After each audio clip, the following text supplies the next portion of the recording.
Hello viewers, welcome to this online class Education Steps, and today we will read the second chapter of class 9th and the name is The Sound of Music. आपका यह lesson the sound of music दो part में divided है। इसका first part है Evelyn Glennie listens to sound without hearing it, जिसका अर्थ है एवलिन ग्लेनी आवाज को सुने बगैर समझती है। और इसका दूसरा पार्ट है द सहनाई ऑफ बिस्मिल्लाह खान, बिस्मिल्लाह खान की सहनाई। तो आज हम इसका फर्स्ट पार्ट पढ़ेंगे, Evelyn Glennie listen to sound without hearing it. Now without wasting any time let's begin the class. यहाँ हम एक ऐसे इंसान के बारे में पढ़ेंगे जिसने शारीरिक अक्षमता के खिलाफ जंग लड़ी और अपने जीवन को एक सफल कहानी बनाया। यह कहानी जो हम आज पढ़ेंगे यह एक दुबली पतली छोटी सी लड़की की है जिसका नाम है एवलिन ग्लेनी। एवलिन ग्लेनी की ईश्वर ने भले ही सुनने की क्षमता ले ली, पर बदले में उन्होंने उसे कुछ अद्भुत वापस दिया। जिस तरह हम सब आवाज़ को सुनते हैं वैसे ही एवलिन ग्लेनी आवाज़ को महसूस करती है, और वो भी हम सबसे अधिक गहराई से महसूस करती है। और यही कारण है कि वह म्यूजिक को इतनी खूबसूरती से व्यक्त करती है। Let's go ahead. Here you get the meaning of tough vocabs. यहाँ आपको कठिन शब्दों के अर्थ मिल जाएंगे। Let's start the lesson. Rush hour crowds jostle for position on the underground train platform. Jostle मतलब पुश रफली या धक्का मुक्की करना। अंडरग्राउंड ट्रेन या जमीन के नीचे चलने वाली ट्रेन के प्लेटफॉर्म पर व्यस्त समय की भीड़ द्वारा जगह पाने के लिए धक्का मुक्की चल रही थी। A slight girl, looking younger than her 17 years, was nervous yet excited as she felt the vibration of the approaching train.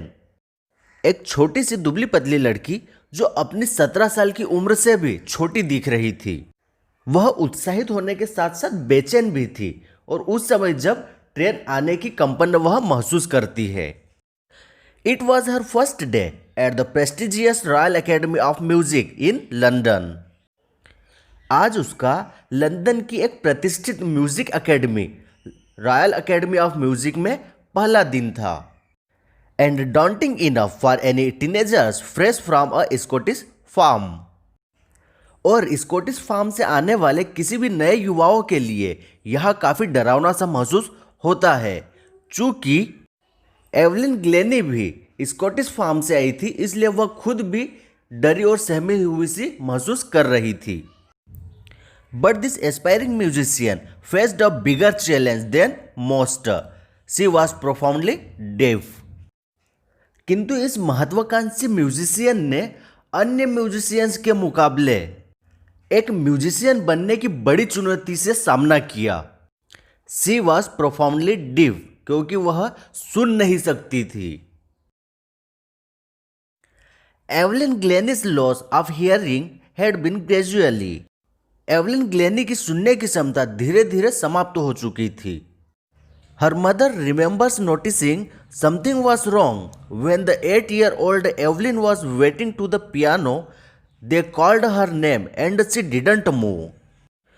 उसकी माँ को याद है उनका वह नोटिस करना। कुछ तो गलत हो रहा था जब एवलिन ग्लेनी 8 साल की थी और पियानो बजाने का इंतजार कर रही थी।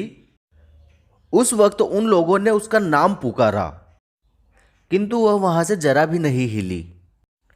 आई suddenly realised she hadn't heard, says Isabel Glennie. मुझे महसूस हुआ कि वह नहीं सुन रही है, इजाबेल ग्लेनी ने कहा। For quite a while Evelyn manage to conceal her growing deafness from friend and teachers.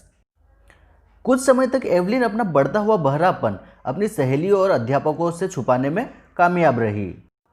But by the time she was 11, her marks had deteriorated and her head mistress urged her parents to take her to a specialist. पर समय के साथ साथ जब वह 11 वर्ष की हो चुकी थी, तब तक उसकी सुनने की क्षमता और अधिक बिगड़ चुकी थी, और उसकी प्रधान अध्यापिका ने एवलिन के पेरेंट्स से प्रार्थना की और कहा कि वो एवलिन को किसी अच्छे स्पेशलिस्ट या विशेषज्ञ के पास ले जाए। It was then discovered that her hearing was severely impaired as a result of gradually nerve damage. तब जाकर यह पता चला कि उसकी सुनने की क्षमता शुरुआत से ही बहुत कमज़ोर थी, जिसका नतीजा यह निकला कि धीरे धीरे सुनने वाली नसें कमज़ोर होकर खराब हो चुकी थी। They were advised that she should be fitted with hearing aids and send to a school for the deaf. उनको सलाह दी गई कि उसे सुनने वाला यंत्र लगवाया जाना चाहिए और उसे बहरों के स्कूल भेजना चाहिए। Everything suddenly looked black, says Evelyn. अचानक सब कुछ काला दिख रहा है, एवलिन ने कहा। 3rd number paragraph. But Evelyn was not going to give up. पर एवलिन हिम्मत हारने वाली नहीं थी। She was determined to lead a normal life and pursue her interest in music. वह सामान्य जीवन जीना चाहती थी और सामान्य जीवन जीने के लिए वह दृढ़ निश्चयी भी थी और अपने संगीत के शौक को लगातार बनाए रखना चाहती थी। One day she noticed a girl playing a xylophone and decided that she wanted to play it too. Screen पर आपको जाइलोफोन का पिक्चर से नज़र आ रहा होगा और इस जाइलोफोन को 2 स्टिक्स के माध्यम से बजाया जाता है। एवलिन ने एक दिन एक लड़की को जाइलोफोन बजाते हुए देखा और तभी से उसने निश्चय किया कि वह भी इसे बजाएगी।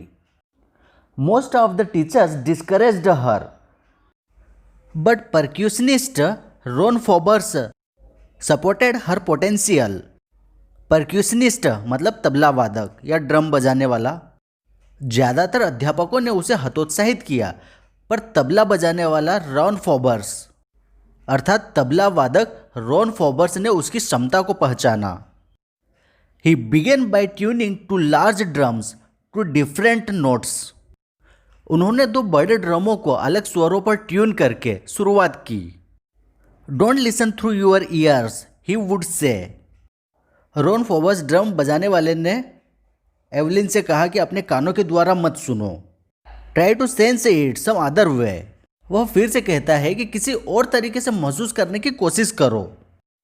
Says Evelyn, suddenly I realised I could feel the higher drum from the waist up and the lower one from the waist down. Evelyn कहती है कि अचानक मुझे लगा कि ऊपर वाले ड्रम को बजाने की आवाज़ की कंपन मुझे कमर के ऊपरी हिस्से में महसूस हो रही थी और निचले वाले ड्रम की आवाज़ कमर से निचले हिस्से में महसूस हो रही थी।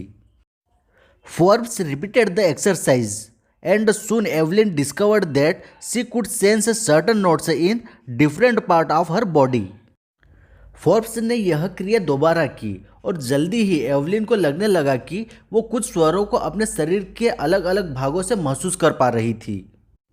I had learn to open my mind and body to sound and vibration, the rest was sheer determination and hard work. मैंने अपने दिमाग और शरीर को आवाज़ों की कंपनता को महसूस करने के लिए खोलना सीख लिया, बाकी सब सिर्फ दृढ़ निश्चयता और कठिन मेहनत के कारण होना था। चलिए 4था-5वां पैराग्राफ समझते हैं। She never looked back from the point onwards. उसने उसके बाद फिर कभी वापस मुड़कर नहीं देखा। She toured the United Kingdom with a youth orchestra and by the time she was 16। और जब वह 16 साल की हुई तब उसने एक युवा ऑर्केस्ट्रा के साथ संयुक्त राष्ट्र का दौरा भी किया। She had decided to make music her life. वह म्यूजिक को अपना जीवन बनाने का निश्चय कर चुकी थी। She auditioned for the Royal Academy of Music and scored one of the highest marks in the history of the academy. उसने रॉयल अकेडमी ऑफ म्यूजिक के लिए एक ऑडिशन भी दिया, जहां उसने उस अकेडमी के पूरे इतिहास में सबसे अधिक अंक प्राप्त किए। She gradually moved from orchestra work to solo performance. वह धीरे धीरे ऑर्केस्ट्रा के काम से अलग होकर अपना अलग अकेले ही परफॉर्मेंस करने लगी। At the end of her 3 years course she had captured most of the top awards. अपने 3 साल के कोर्स के खत्म होने के अंत तक उसने ज़्यादातर बड़े पुरस्कार अपने नाम कर लिए थे, या अधिकतर बड़े पुरस्कारों को उसने जीत लिया था। Paragraph 5th। And for all this Evelyn won't accept any hint of heroic achievement. इन सब के बावजूद भी एवलिन कभी इस बात को नहीं मानती थी कि उसने कोई महान उपलब्धि प्राप्त कर ली हो। If you work hard and now where you are going you will get there. अगर आप कठिन परिश्रम करते हो और आपको आपकी उस मंजिल का पता है जिसके लिए आप कठिन परिश्रम कर रहे हो, तो आप उसे एक दिन हासिल कर ही लोगे।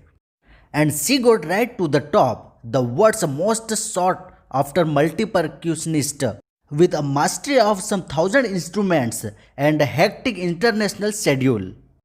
और उसने अपनी मंजिल की ऊंचाइयों को पा लिया था। वह संगीत की दुनिया की सबसे अधिक मांग बन चुकी थी। कुछ हजारों इंस्ट्रूमेंट में या हजारों वाद्य यंत्रों में महारत हासिल कर ली थी और साथ ही वह इंस्ट्रूमेंट की मास्टर बन गई थी। उसकी अंतर्राष्ट्रीय दिनचर्या बहुत ही व्यस्त हो चुकी थी। इसकी आगे की स्टोरी हम वीडियो के नेक्स्ट पार्ट में पढ़ेंगे। Thank you for watching the video.